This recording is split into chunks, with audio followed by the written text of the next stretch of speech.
RTCI nous réunit. 12h08, vous écoutez Radio Tunisien International, c'est autour de midi. Kalim El avec vous jusqu'à 15h. Notre invité aujourd'hui, c'est Monsieur Lotfi Zitoun. Monsieur Lotfi Zitoun, bonjour. Bonjour.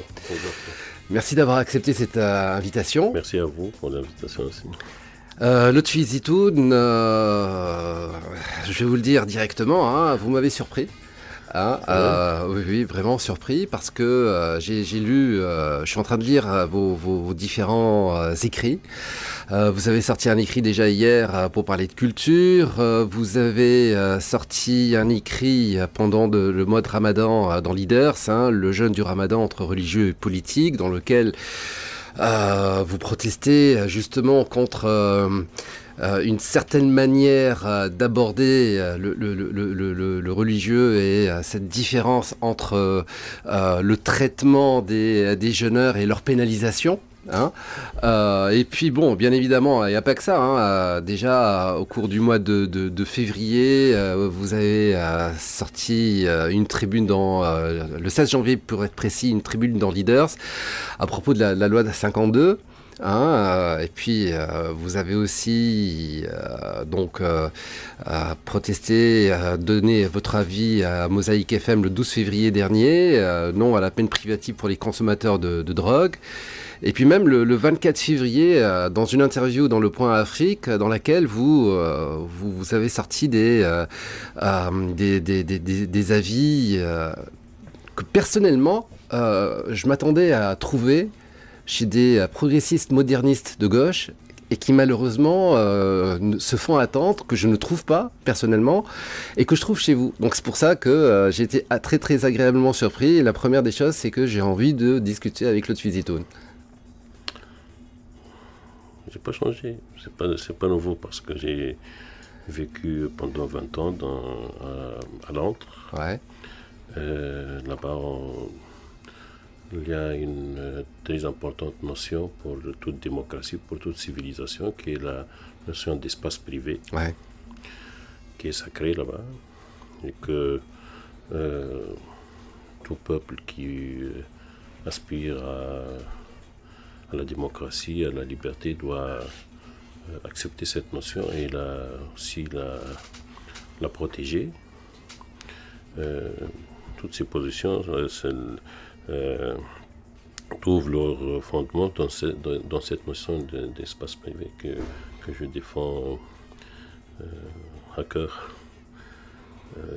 Parce que l'État, n'en parlons pas des citoyens qui veulent prendre la loi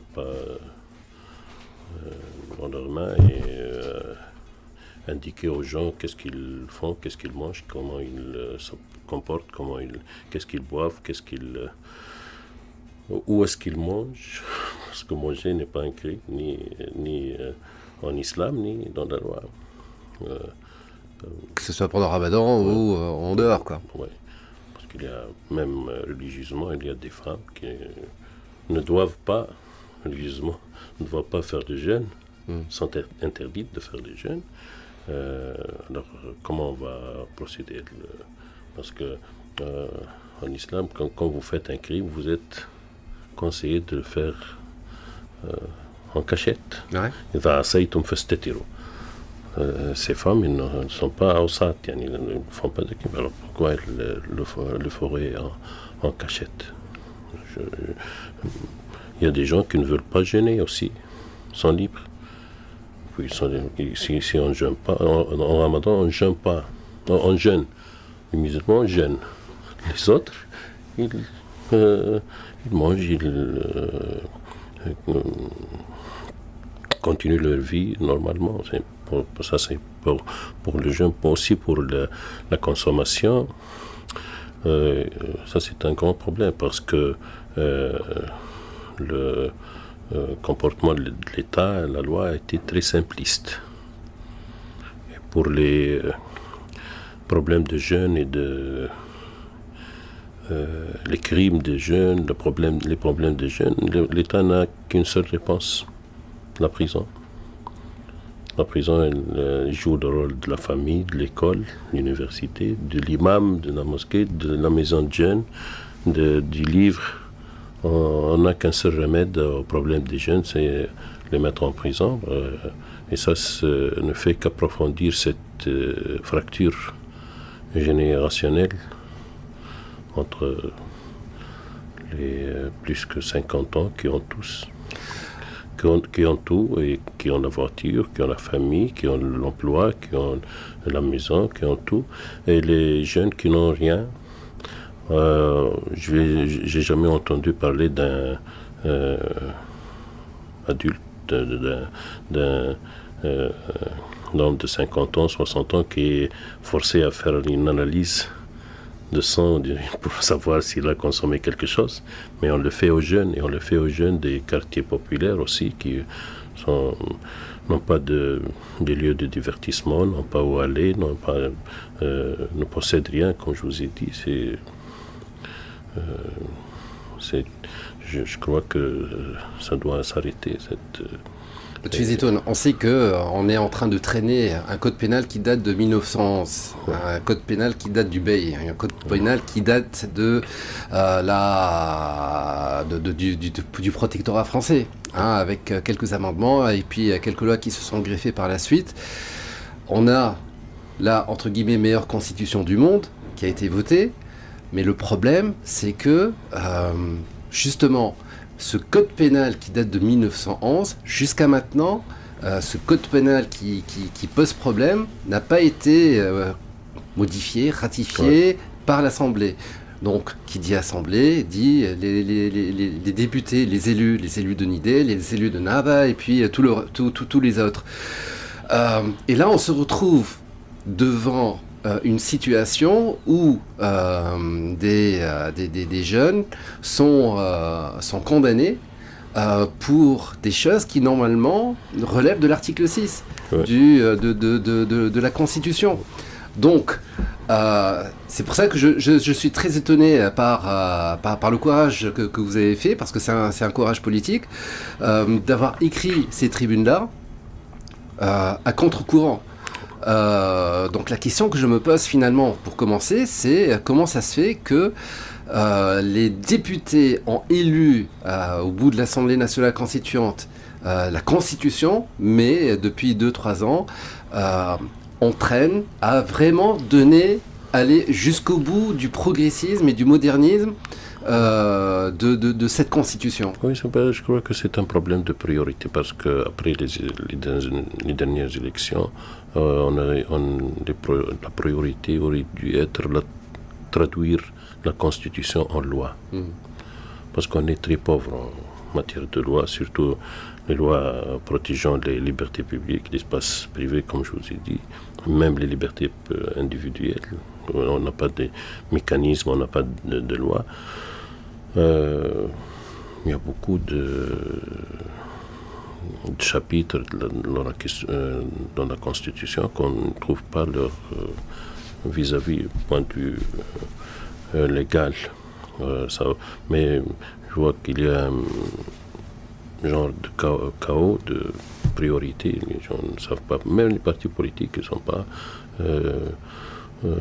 n'ont pas la maturité pour discerner ce qui est primordial maintenant pour la Tunisie, ce qui est secondaire. Maintenant qu'on doit les groupes parlementaires doivent se concentrer sur parce que pour le problème du jeune, c'était très dangereux, parce qu'il y a des individus qui ont pris la loi par leurs mains, qui allaient au restaurant, et que ça c'est très dangereux, ça. On ne peut pas tolérer ce genre de choses. Mais ça, parce qu'il y a un vacuum, la loi n'est pas très claire. On a accusé les gens qui ont mangé de fa'al fahsh, un acte. Tandis que fa'al fahsh, c'est toute une autre chose. Parce que la loi n'est pas très stricte, la loi n'est pas contrôlée ou gouvernée par l'article 6 de la Constitution. Une des choses qui aurait pu aider à ce que ces lois du code pénal, comme justement celle avec laquelle on a condamné les jeûneurs, comme l'article 230 déjà aussi pour condamner les homosexuels, comme l'article 52 pour condamner les consommateurs de drogue douce. Une des choses qui font que c'est ce type de dépassement, on va dire, par rapport à la Constitution est réalisé, vient du fait aussi que la Cour constitutionnelle, donc la Cour pénale, la Cour constitutionnelle n'a toujours pas été réglée au niveau des priorités. Il n'y a pas un moyen pour que les partis s'unissent et se disent ok, il va falloir qu'on arrête la politique politicienne et qu'on fasse véritablement notre rôle de faire avancer le pays. On attaque maintenant la question de la Cour constitutionnelle. Ça sera fait, je crois, dans les semaines qui viennent. Ouais. Parce qu'on s'est avéré que cette institution qui est la plus importante dans notre transition démocratique, on est en retard de 7 ans, parce que ça aurait dû être la première institution à constituer après la Révolution. Maintenant, tous les partis sont conscients que cette Cour doit être... Et je crois qu'après la constitution de cette Cour, il y aurait une avalanche de recours contre des lois très anciennes, comme vous avez dit, et des lois récentes aussi qui ne sont pas constitutionnelles.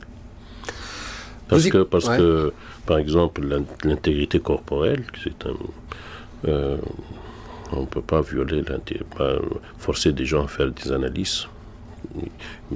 A priori, tandis que n'ont commis aucun crime, vous les collectez dans la rue, vous les forcez à faire pourquoi? Vous forcez quelqu'un, si il a fait un accident, s'il a fait un crime, vous voyez s'il a bu quelque chose, ou consommé quelque chose, ou à la rigueur un comportement quelconque, mais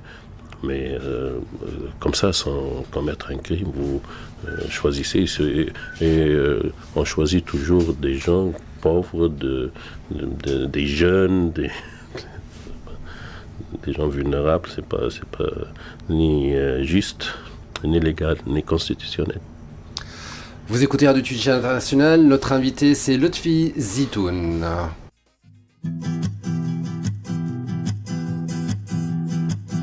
غدوة تقومي مش باش تلقيني حبيبة تشاو حبيبة تشاو حبيبة تشاو تشاو تشاو حل الريونو بالك شتريني نرتع في بار ايطاليان يا بنية سكوزة يا براس العزوزة حبيبة تشاو حبيبة تشاو حبيبة تشاو تشاو تشاو كيفين بايبيلي من لامبادوزا صغرت وضعيلي الرحمن روح بالباكو واللامبرجيني حبيبة تشاو حبيبة تشاو حبيبة تشاو تشاو تشاو ما نغمض عيني كما تصافيني جيبلك في عرسك بنتي الماء لو كرينا جنة بغينينا حبيبة تشاو حبيبة تشاو حبيبة تشاو تشاو تشاو لو كان غرقنا متنا بلاد فينا روحي ترجع لك مؤمن ما كنتش ناوي نعطيها قلبها حبيبة تشاو حبيبة تشاو حبيبة تشاو تشاو تشاو كرموش الغلبة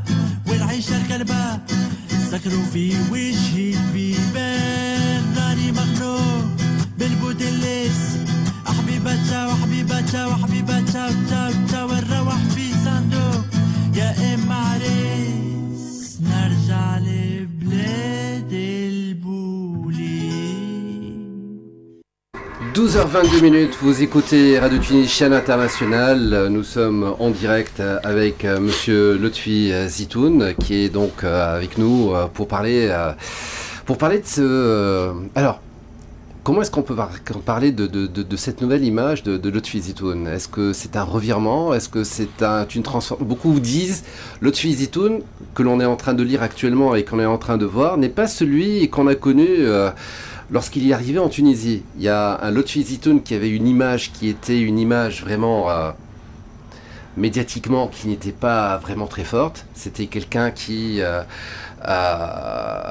comment dire, une attitude, vous étiez virulent, vous étiez provoqueur, vous étiez agressif, vous disiez vous attaquiez en fait, vous étiez très peu politicien, on va dire ça, hein, vous étiez beaucoup plus dans une situation défensive, la meilleure défense c'est l'attaque.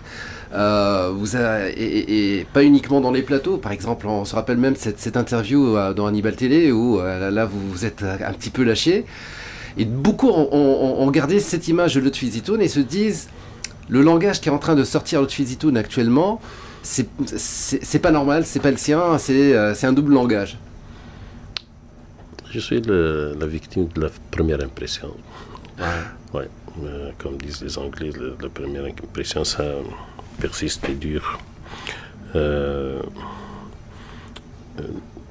C'était toute cette atmosphère de 2012 qui n'était pas une atmosphère saine et avec toute la classe politique. On a cru que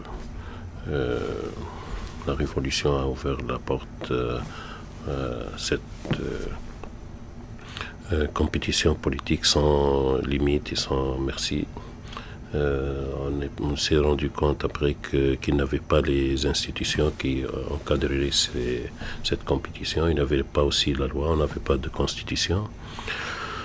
Et que ces conflits, ces confrontations télévisuelles, surtout que la rue n'était pas très calme et qu'il y avait des phénomènes que je ne me suis jamais mixé avec le phénomène de l'extrémisme religieux.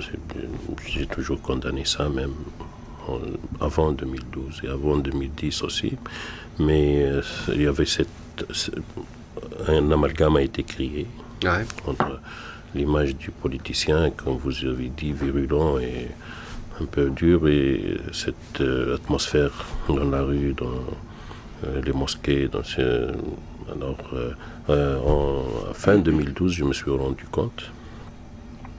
Premièrement parce que c'est avéré que la Troïka n'allait pas tenir ses promesses de finir la Constitution en une année. Et j'ai dit ça au sein du mouvement. En septembre, j'ai commencé à dire que doit tenir nos promesses.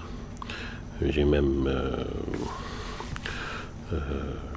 écrit quelque chose là-dessus, que changer tout le système politique, intégrer les nouvelles formations politiques, parce que Nidatoun, ça a été créé en juillet. En septembre, il était en action, et que la Troïka a commencé à s'effriter, à se désintégrer.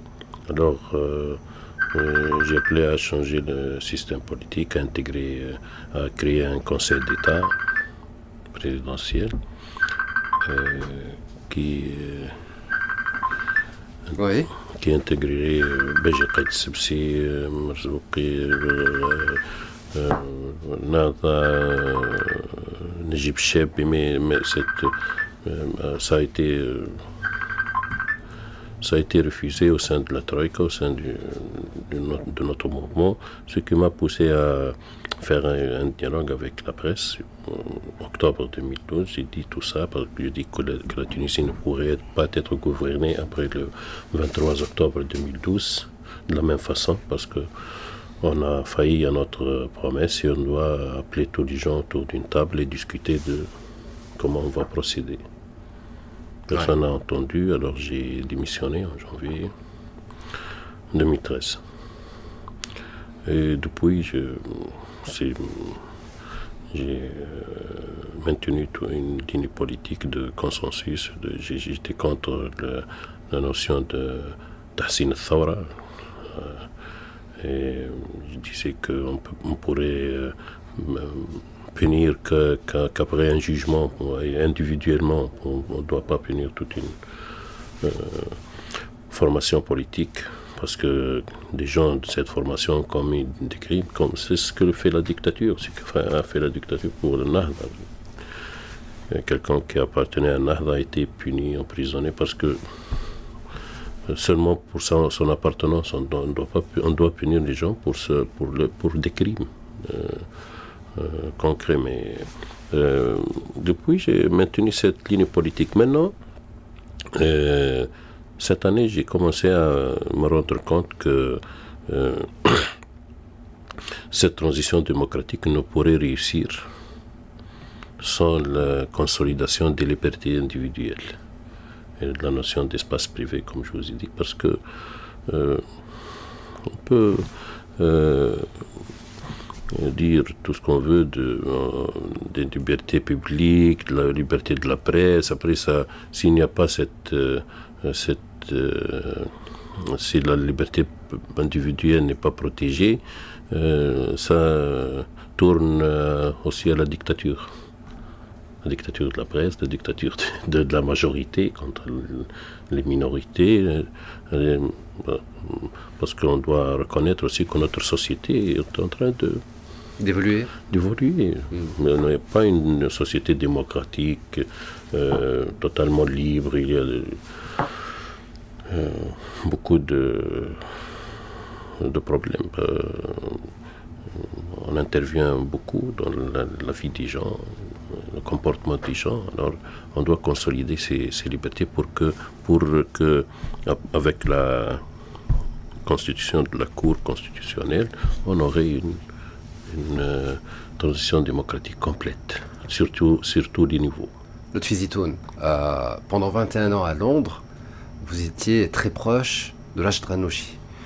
Vous êtes venu en Tunisie, vous étiez son conseiller. Et puis je pense que jusqu'à présent, vous êtes conseiller de Rachid Ghannouchi. La question que j'ai envie de vous poser quelque part, c'est l'image des gens, en fait, par rapport à ce que je reviens encore par rapport à la question. D'accord, vous avez dit la première impression est restée, mais la première impression reste surtout parce que vous êtes quelque part lié à Rachid Ghannouchi. Oui. Et finalement, ce que vous êtes en train de dire là actuellement, ce que vous êtes en train d'exprimer, c'est vraiment quelque chose de quelque part plus proche traditionnellement du bourguibisme originel, c'est-à-dire la manière de faire évoluer la société, plus que des pensées de Rachid Ghannouchi quelque part, ou de ce qu'on a l'habitude d'entendre de la part de tous ceux qui émanent de Nahda. Donc c'est pour ça que là actuellement, la grande question que je vous pose finalement, est-ce que vous exprimez votre opinion personnelle? Est-ce que ce que vous êtes en train de dire, c'est quelque chose qui est partagé au sein même de Nahda, quelque part? Est-ce que c'est partagé au sein de la base? Est-ce que Rachid Ghannouchi quelque part aussi est d'accord avec ce que vous exprimez? Mais déjà, est-ce que vous êtes actuellement toujours... Où est-ce que vous êtes en fait? Situez-nous, Lotfi Zitoun maintenant, où est-ce qu'il est dans le schéma politique? Parce que là, carrément, vous paraissez beaucoup plus être comme un électron libre, et c'est ça qui actuellement est en train de susciter beaucoup d'interrogations. Oui, j'ai vécu avec Cheikh Rachid pendant 20 ans à Londres, et je suis très proche de lui maintenant. J'ai vu comment il procède avec sa famille, avec ses enfants, puis je sais la profondeur de sa pensée. Il ne peut pas s'exprimer toujours parce que son statut très compliqué. Ouais. Pas seulement un cheikh, c'est la dimension religieuse, la dimension intellectuelle, la dimension internationale, la dimension organisationnelle, le chef d'un parti, la dimension politique. Mais il n'a fait aucune observation sur mes dernières déclarations, sur mes derniers articles. Déjà avant-hier, on était ensemble et on a discuté de l'article du jeune. Il était d'accord. Il était d'accord. Il n'y avait rien dans la religion musulmane qui interdisait aux gens de manger durant le mois de Ramadan. Il m'a cité, parce qu'il a vécu à Damas, il m'a cité l'exemple de Damas. Il y a les quartiers juifs où les restaurants étaient ouverts durant le mois. Et il y a des musulmans qui ne jeûnaient pas, qui allaient là-bas manger, boire. Mais une autre base est un peu conservative. Parce que au sein de Nahda, le plus conservateur, c'est la base. Ouais. Et je crois que la société est plus conservatrice que la base de Nahda, en général. Surtout sur les questions sexuelles, les questions de... Le jeune, il a un statut spécifique au Maghreb, parce qu'en Égypte, en Turquie, il n'y a pas ce problème. Les gens mangent, ils sont libres de manger. À Istanbul, on fait ce qu'on veut. Il n'y a pas cette sensibilité pour le jeune. Mais ici, c'est pas pour des raisons historiques, c'est pas parce que le Maliki, elle est un peu stricte sur cette question. Je sais pas, mais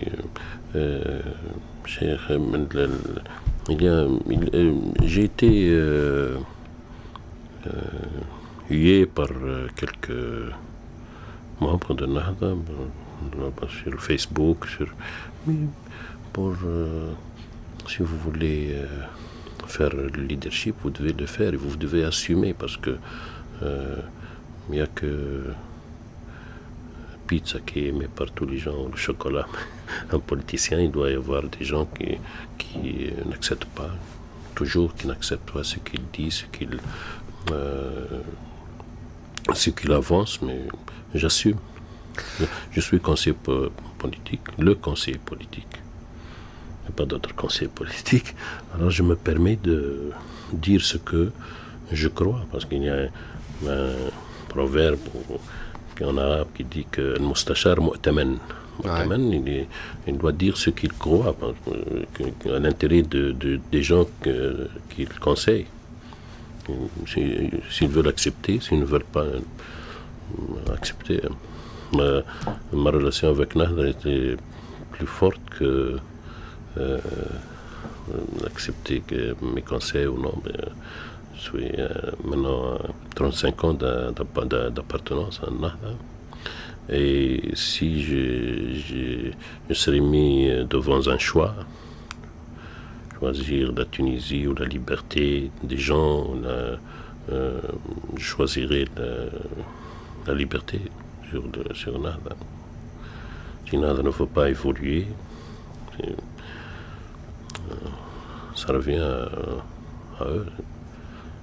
On va marquer une pause musicale et on va revenir là-dessus, parce que là je pense que c'est très très important ce que vous êtes en train de dire, Lotfi Zitoun, par rapport à ça, donc à cette évolution et ces choix politiques, et surtout cette manière d'être proche de la réalité et du siècle dans lequel on vit.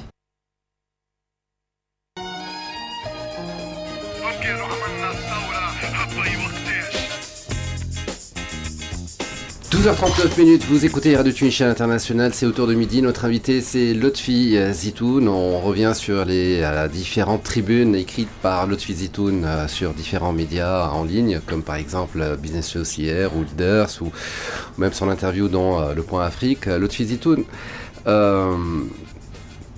est-ce que dans ce que vous dites, dans les positions que vous exprimez par rapport aux libertés individuelles qui devraient être véritablement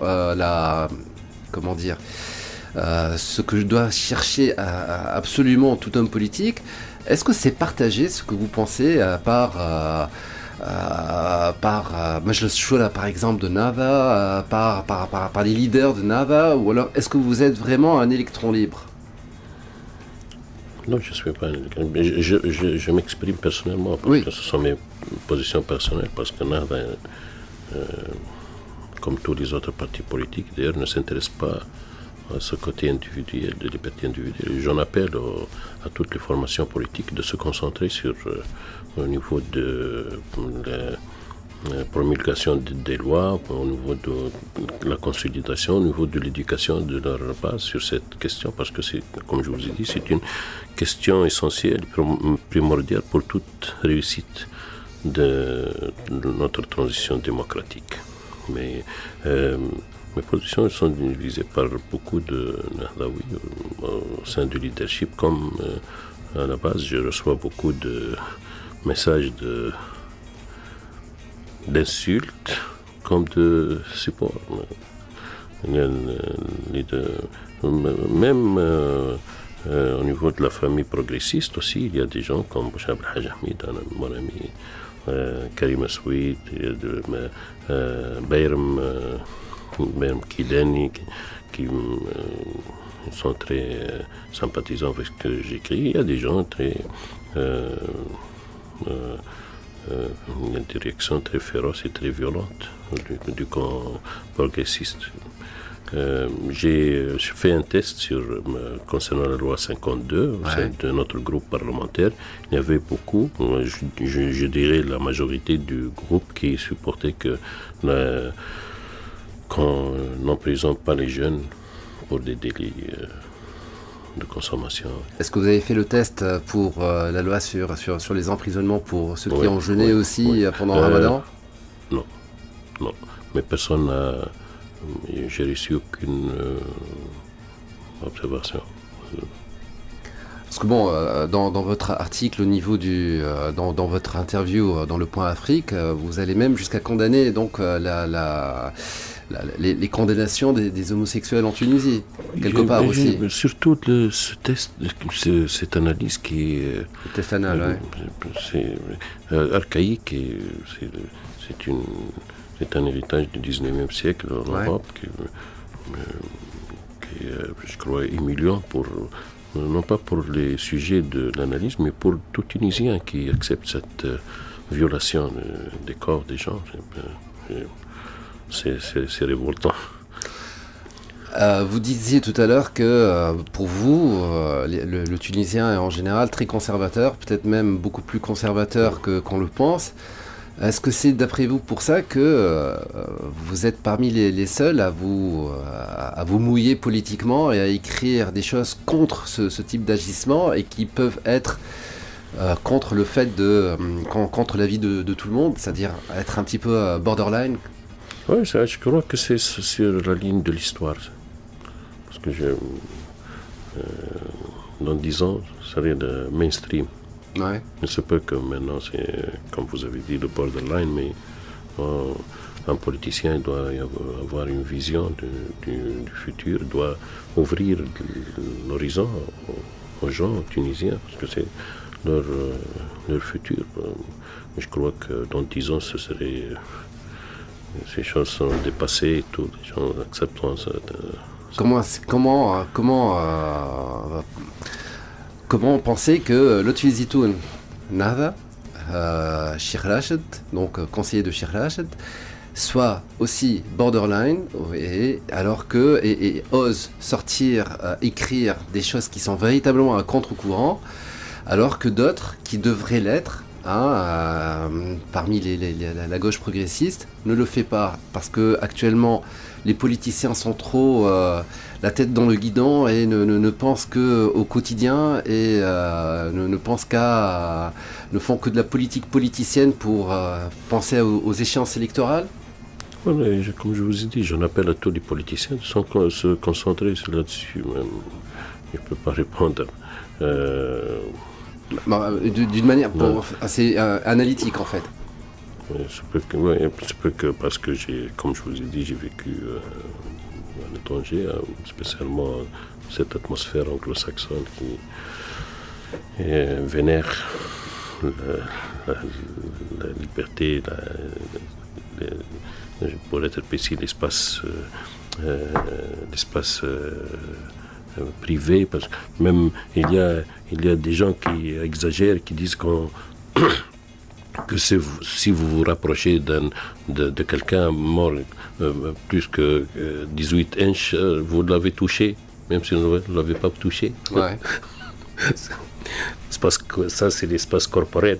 C'est pas seulement votre corps, mais il y a je crois que c'est un niveau très avancé de civilisation, ça, qu'on doit envier aux Européens, qu'on doit travailler dur pour y accéder. Est-ce que vous vous sentez pas un petit peu seul au milieu De Nada? de Nada? Non. Il y a des gens qui ne peuvent pas s'exprimer, mais qui sympathisent. D'accord. Oui.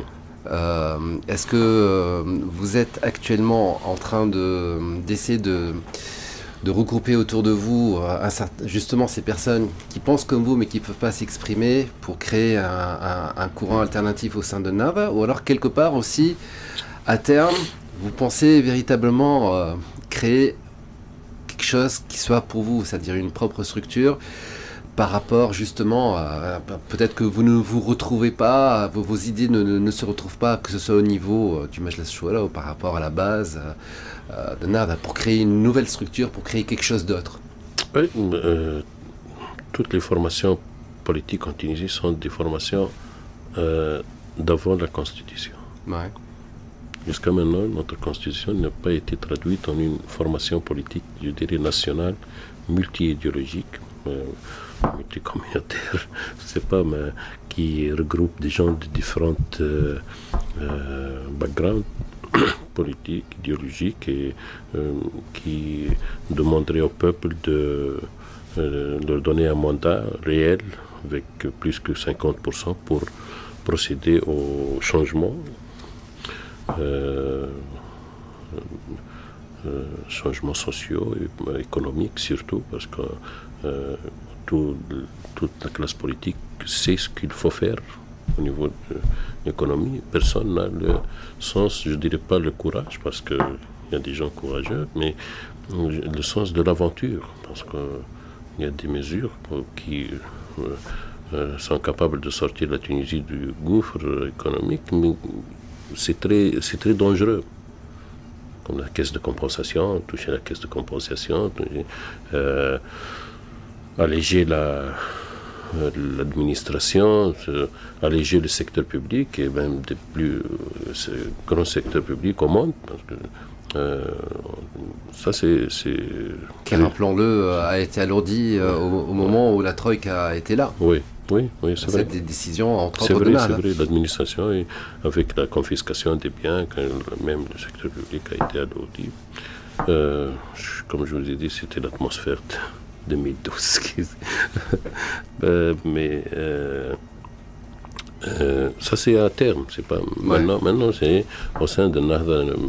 On est à une année du 10e congrès qui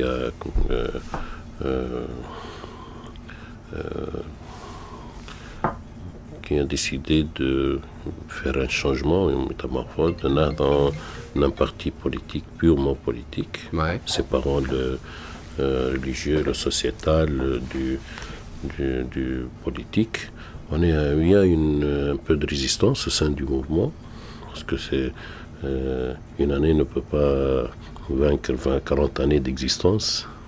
Toute cette Nada constitue un parapluie à différentes pensées, à différentes écoles, à différentes spécialités. Mais je crois qu'on est sur la bonne voie jusqu'à maintenant. Et comme je vous ai dit, il y a une résistance forte contre ce changement. Donc, qu'est-ce que ça veut dire? Ça veut dire que vous allez continuer à terme Nada, ou alors est-ce que vous pensez sortir et créer, parce que vous avez parlé justement d'un ensemble multiforme. Je continue jusqu'à ce que je me sens asphyxié. D'accord. Je sens pour respirer, je sortirai pour respirer. Prendre de l'air. Vous ne pensez pas aussi qu'il vaut mieux prendre de l'oxygène suffisamment à l'avance et puis parce que vous avez parlé justement de quelque chose d'intéressant, c'est-à-dire d'un parti, d'une structure post-constitution avec multi-catégories, en fait multi-talents, multi-vues, hein, ce qui veut dire qu'on pourrait certainement constituer un parti progressiste avec des gens de droite, des gens de gauche, qui ont cette idée de faire évoluer le pays et de le faire avancer à l'instar de ce que vous avez écrit. C'est-à-dire ce que vous avez écrit peut se transformer en programme politique beaucoup plus qu'en une tribune et un avis. Oui, j'espère, parce que c'est une aspiration et c'est un espoir, mais quand il y a une idée est mûre, elle se concrétise. Maintenant, on est au niveau de l'espoir. Et ça vient de différents quoi. C'est pas d'une seule personne, parce que les partis classiques, des gens qui se réunissent autour d'une personne, et que c'est révolu, je crois. Que les nouveaux courants se constituent autour d'une idée, d'un programme, des gens responsables qui ont une certaine crédibilité, qui n'ont pas des aspirations très exagérées au niveau personnel, parce que tout politicien a des aspirations personnelles, mais il donne la priorité au programme, à l'intérêt de l'État, à l'intérêt de la nation. J'espère qu'un jour ça se concrétise. Lotfi Zitoun, comment faire pour que ce que vous avez écrit au niveau de vos tribunes se passe au niveau, soit concret, ne soit pas un vœu pieux, ne soit pas un vœu, alors c'est juste Lotfi Zitoun qui écrit parce que bon, il est scandalisé, il réagit. Comment éviter de réagir dans le futur en ayant des actions claires, nettes et précises? Pour que cette vision, justement, dont vous parliez tout à l'heure, de l'espace privé, l'espace individuel, soit quelque chose qui soit vraiment concret. Premièrement, on doit s'arrêter à mettre en doute, parce que les déclarations d'un politicien, c'est la vérité. Même s'il croit quelque chose, du jour qu'il dit quelque chose, qu'il déclare que c'est... Vous me jugez sur ce que j'ai dit en 2012. Pourquoi vous me croyez là-bas et vous ne me croyez pas maintenant? Je dis ce que je crois. Il n'y a que les débits qui ne changent pas avec le changement des conjonctures internationales et nationales. Comme on est à 7 ans de la Révolution, notre peuple croit que la seule chose qu'il a gagnée de la Révolution, c'est sa liberté. On doit consolider cette liberté, on doit la généraliser, on doit éduquer les gens et les rendre conscients de l'importance de leur liberté. Et les gens des membres du Parlement, je crois que le prochain Parlement, parce que le Parlement est un peu chambardé, mais le prochain Parlement doit, comme je vous ai dit, se concentrer sur ce genre de choses. On doit attaquer le code pénal, je veux dire en changement, changer le code pénal, en réformant le code pénal, les procédures judiciaires pour élever le standard à un niveau international et traduire, comme je vous ai dit, notre constitution en loi et ne plus jamais faire appel, par exemple, à l'état d'urgence pour combattre la corruption. Il devait avoir, après 7 ans, des mécanismes légaux et des mécanismes institutionnels pour que cette lutte, qui est d'ailleurs une lutte noble et dont je supporte pleinement M. Cheikh dans sa lutte contre la corruption, mais ça doit se faire dans un cadre strictement légal et constitutionnel. C'est quand on fait recours à l'état d'urgence pour arrêter des gens corrompus, on doit faire vite, produire vite des lois et des institutions pour combattre ce fléau. Vous avez dit le prochain Parlement, parce qu'il n'y a pas moyen avec celui-ci. Voilà, si on passe la Cour constitutionnelle, le code électoral et la loi des autorités locales, on aurait... Hamdoul. Ah, carrément. Vous n'êtes pas très rassurant. Je suis rationnel et réaliste. Lotfi Zitoun, c'est très bien, merci beaucoup. Donc, merci d'avoir accepté cette invitation. En fait, bon, on a besoin de beaucoup de temps, j'ai l'impression, encore. Hein. Bien sûr. Je suis à votre disposition. Merci pour l'invitation. C'est ma première apparition sur RTCI, que j'entends toujours. Alors, merci. Vous écoutez RTCI? Oui. Parce que certains des auditeurs m'ont dit il n'y a personne de Nantes qui écoute RTCI. Donc voilà, vous pouvez. Merci aussi à votre. Je salue les auditeurs. Bon week-end. Merci beaucoup, Lotfi Zitoun. C'était un plaisir. Et puis, la prochaine tribune, ça sera sur quoi? On peut avoir un petit scoop là? Sur le racisme. Sur le racisme? D'accord. Là, je vous prends à froid. Qu'est-ce que vous pensez de la polémique Michel Bouchner?